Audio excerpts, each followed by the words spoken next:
السلام علیکم ورحمۃ اللہ وبرکاتہ۔ بسم اللہ الرحمن الرحیم۔ اللہ کے نام سے شروع کرتے ہیں جو بڑا مہربان اور نہایت رحم کرنے والا ہے۔ پارہ نمبر 28 اور سورہ المنافقون کا تعارف تھا۔ تعارف کافی لمبا تھا تاکہ ہمیں سمجھایا جا سکے۔ تو اس سلسلے میں جو ہیں عبداللہ ابن ابی کے بارے میں بات ہو رہی تھی کہ وہ منافقوں کا سردار تھا، اس کی منافقت یہاں کی گئی۔ اگرچہ حضور صلی اللہ علیہ وسلم اور سارے مسلمانوں پر ان لوگوں کی منافقت ظاہر ہو چکی تھی، لیکن مسلح کا تقاضا یہی تھا کہ ان کو کلیاتاً اسلام سے خارج کرنے کا اعلان نہ کیا جائے۔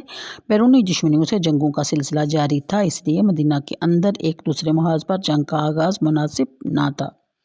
نیز عبداللہ کے حواریوں میں اوس اور خزرج دونوں قبیلوں کے ذی اثر لوگ کافی تعداد میں شامل تھے۔ ان حالات میں ان سے لڑائی بڑی خلفشار کا باعث بن سکتی تھی۔ دوسری طرف عبداللہ اور اس کے ساتھی بھی اس پوزیشن میں نہ تھے کہ وہ مسلمانوں کے ساتھ اعلانیہ جنگ کر سکتے۔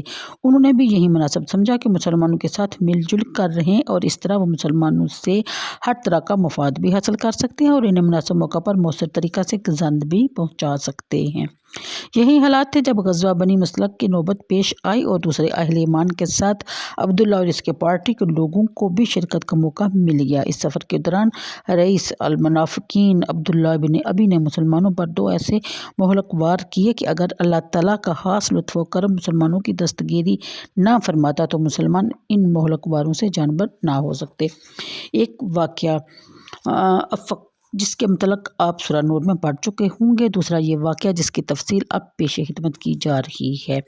بنو مصطلق کا قبیلہ قدیہ کے سمت میں ساحل سمندر کے قریب آباد تھا۔ حضور کو اطلاع ملی کہ اس کا سردار حارث ابن ضرار اپنے قبیلہ کے جنگجو بہادروں کو مسلمانوں پر حملہ کے لیے اکٹھا کر رہا ہے۔ حضور صلی اللہ علیہ وسلم نے زید ابن حارثہ اور بکول ابن ہشام ابو ذر غفاری کو مدینہ طیبہ اپنا نائب مقرر فرمایا اور خود بنی مصطلق کی سرکوبی کے لیے روانہ ہوئے۔ مریسی کے مقام کے قریب دونوں لشکروں میں سخت لڑائی ہوئی۔ اللہ تعالیٰ کی نصرت سے مسلمانوں کو فتح ہوئی اور بنو مصطلق شکست کھا کر وہاں سے بھاگ گئے۔ بہت سا مال غنیمت مسلمانوں کے ہاتھ بھی آیا۔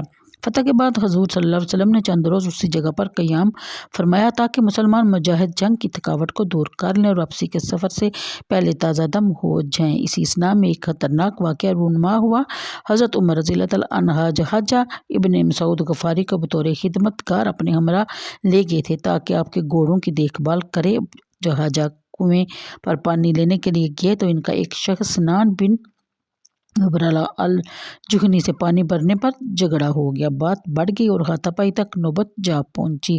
جہاجہ کی ایک ضرب سے سنان کو زخم آ گیا اور خون بہنے لگا۔ اس نے زمانہ جاہلیت کی دستور کے مطابق زور سے پکارا، یا معشر الانصاری، اے انصار میری مدد کو پہنچو۔ چونکہ اس کا قبیلہ انصار کا حلیف تھا، جہاجہ نے بھی اپنے بچاؤ کے لیے معشر المہاجرین یعنی کہ اے مہاجرین میری مدد کو پہنچو کا نعرہ بلند کیا۔ دونوں طرف سے لوگ ہتھیار لیے ہوئے اپنے اپنے ساتھیوں کی مدد کو پہنچ گئے۔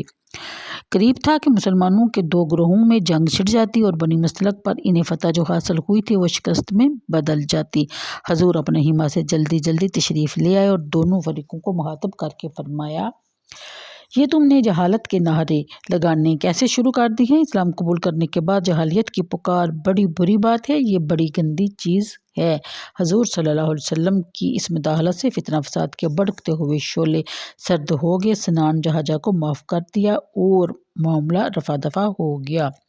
منافقین تو اس واقعہ سے بہت خوش تھے۔ یکایک یہ آگ بجھ گئی تو ان کے دلوں میں حسد کی جو چنگاریاں سلگ رہی تھی وہ بھڑک اٹھی۔ ایک ایک کر کے عبداللہ کے پاس پہنچے اور اس پر برس پڑے کہ تو نے اس موقع پر ہماری کوئی امداد نہیں کی۔ اگر تو ذرا بھی گرمجوشی کا مظاہرہ کرتا تو آج ہم ان بک منگوں کو کچومر نکال دیتے، ان کو مزہ چکھا دیتے۔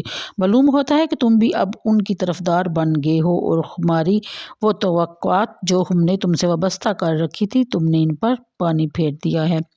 وہ نابکار پہلے ہی غصے سے بھرا بیٹھا تھا۔ ان کا یہ طعنہ سن کر وہ پھٹ پڑا اور کہنے لگا، یہ سب تمہارے اعمال کا پھل ہے، اب اسے چکھو۔ تم نے ان مہاجروں کو آنکھوں پر بٹھایا، ان کے لیے اپنے گھروں کے دروازے کھول دیے، ان کے قدموں میں دولت کے ڈھیر لگا دیے۔ اب وہ اپنے پاؤں پر کھڑے ہو گئے ہیں تو تو ہمیں گورنے لگے ہیں۔ تمہاری مثال بالکل ایسی ہے جیسے کسی نے کہا ہے کہ اپنے کتے کو پال کر موٹا کرو تاکہ وہ تمہیں ہی کاٹنے کو دوڑے۔ اگر تم ان لوگوں کو اپنا بچہ کچا کھانا دینا بند کر دو تو وہ 2 دن میں ان کے دماغ درست ہو جائیں گے۔ اور بھوک سے تنگ آ کر حضور صلی اللہ علیہ وسلم کا اسم گرامی لے کر کہنے لگا کہ اس کو چھوڑ کر بھاگ جائیں گے، مجھے مدینہ واپس جانے دو، پھر تم تماشا دیکھنا، اگر ہم مدینہ واپس پہنچ گئے تو باخدا عزت والا وہاں سے ذلیل کو نکال دے گا۔ العزا اس نے اپنے آپ کو یعنی کہ عزت والا اس نے اپنے آپ کو کہا، اور دوسرے الفاظ استغفر اللہ، نعوذ باللہ، نبی کریم کی طرف اس نے اشارہ کیا۔ حضرت زید ابن ارقم بھی اس مجلس میں موجود تھے۔ یارہ ضبط نہ رہا، طلاق سے بولے کہ باخدا تو ذلیل ہے، تو قلیل ہے، تو اپنی قوم میں مبغوض ہے، اور ہمارے آقا محمد صلی اللہ علیہ وآلہ وسلم خداوند رحمان نے ان کو عزتیں دی ہیں جو بخشی ہیں، وہ اہل ایمان ان سے والہانہ محبت کرتے ہیں۔ ابن ابی بولا خاموش ہو جاؤ، میں تو یوں ہی مذاق کر رہا تھا۔ حضرت زید غصہ سے کانپتے ہوئے بارگاہ رسالت میں پہنچے اور سارا واقعہ کہہ سنایا۔ حضور کو یہ سن کر بڑی کوفت ہوئی، روح انوار کا رنگ بدل گیا۔ بات ٹالنے کے لیے حضور نے فرمایا، اے نوجوان، شاید تم اس کے بارے میں غلط بیانی سے کام لے رہے ہو، شاید تمہیں شبہ ہوا ہو، شاید تیرے کانوں نے سننے میں کوئی غلطی کی ہو۔ ہر بار زید نے عرض کیا، واللہ یا رسول اللہ، خدا کی قسم اے اللہ کے رسول، میں صحیح عرض کر رہا ہوں۔ سارے لشکر میں یہ بات پھیل گئی۔ انصار کے گروہ نے بھی زید کو ملامت کرنا شروع کر دی کہ نہ سمجھ بچے نے خواہ مخواہ ہمارے سردار پر الزام لگایا اور اسے بدنام کیا ہے۔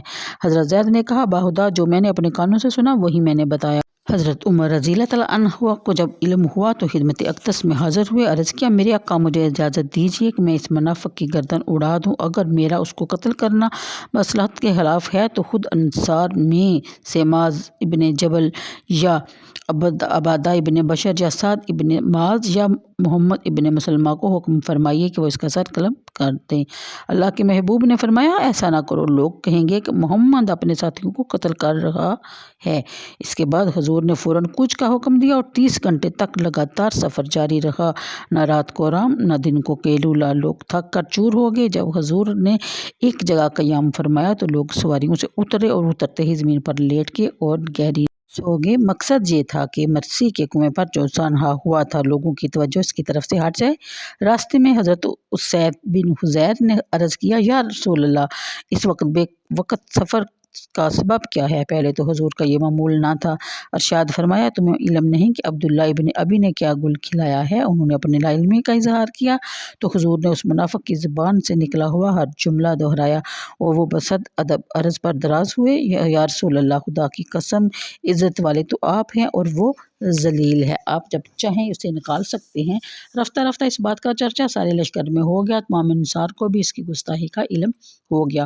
ان کے غصے کی حد نہ رہی۔ بعض لوگوں نے اظہارِ خیر خواہی عبداللہ کو کہا کہ جاؤ حضور کی خدمت میں حاضر ہو کر معافی مانگ لو، حضور کریم ہیں، تمہاری خطائیں معاف کر دیں گے۔ وہ بے حیا جٹ سے بولا، تم نے کہا ان پر ایمان لے آؤ اور میں ایمان لے آیا، تم نے کہا کہ اپنے مال کی زکوٰۃ دو، میں نے تمہاری یہ بات بھی مان لی اور زکوٰۃ دیتا رہا، اب بس یہ کسر رہ گئی ہے کہ میں محمد کو سجدہ کروں۔ اس کا یہ گستاخانہ جواب سن کر سارے مجاہدین غصہ سے بےتاب ہو گئے اور سب کے دلوں میں اس کے خلاف نفرت اور حقارت کے جذبات بھڑک اٹھے۔ ایک عجیب بات یہ ہوئی کہ جب یہ لشکر مدینہ طیبہ میں داخل ہونے لگا تو عبداللہ ابن ابی کا لڑکا، ان کا نام بھی عبداللہ تھا، تلوار کو بے نیام کر کے اپنے باپ کا راستہ روک کر کھڑا ہو گیا اور بولا، اے باپ، تم نے کہا کہ مدینہ پہنچ کر عزت والا ذلیل کو نکال دے گا، اب تمہیں معلوم ہوگا کہ عزت والا کون ہے اور ذلیل کون ہے۔ خدا کی قسم، تم اس وقت تک مدینہ میں داخل نہیں ہو سکتے جب تک حضور صلی اللہ علیہ وآلہ وسلم تمہیں اجازت نہ دیں۔ اپنے بیٹے کے منہ سے یہ الفاظ سن کر عبداللہ چیخ اٹھا، اے خزرج کے لوگوں، ذرا دیکھو، میرا بیٹا مجھے مدینہ میں داخل ہونے سے روک رہا ہے۔ یہ خبر جب نبی کریم صلی اللہ علیہ وسلم کو ملی تو حضور نے فرمایا، عبداللہ سے کہو کہ اپنے باپ کو گھر آنے سے نہ روکے۔ عبداللہ نے کہا، اگر میرے آقا کا یہ حکم ہے تو اب میں اپنے باپ کو مدینہ میں داخل ہونے کی اجازت دوں گا۔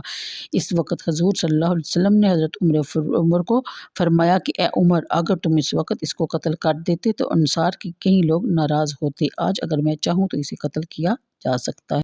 ہے اور کسی کو کوئی اعتراض بھی نہ ہوگا۔ حضرت عمر رضی اللہ تعالیٰ عنہ نے عرض کیا کہ خدا کی قسم اب مجھے معلوم ہو گیا کہ اللہ کے رسول کی بات میری بات سے بہت زیادہ مبنی بر حکمت تھی۔ یہ حالات تھے جن میں اس سورہ پاک کا نزول ہوا۔ ان حالات کو پیش نظر رکھ کر اب اگر آپ سورہ کا مطالعہ کریں گے تو اس کے مندرجات سمجھنے میں آپ کو بہت مدد ملے گی۔ تو مجھے دیجیے اجازت، دعاؤں میں یاد رکھیے گا، ویڈیو کو لائک اور شیئر کر دیا کیجیے۔ اللہ حافظ۔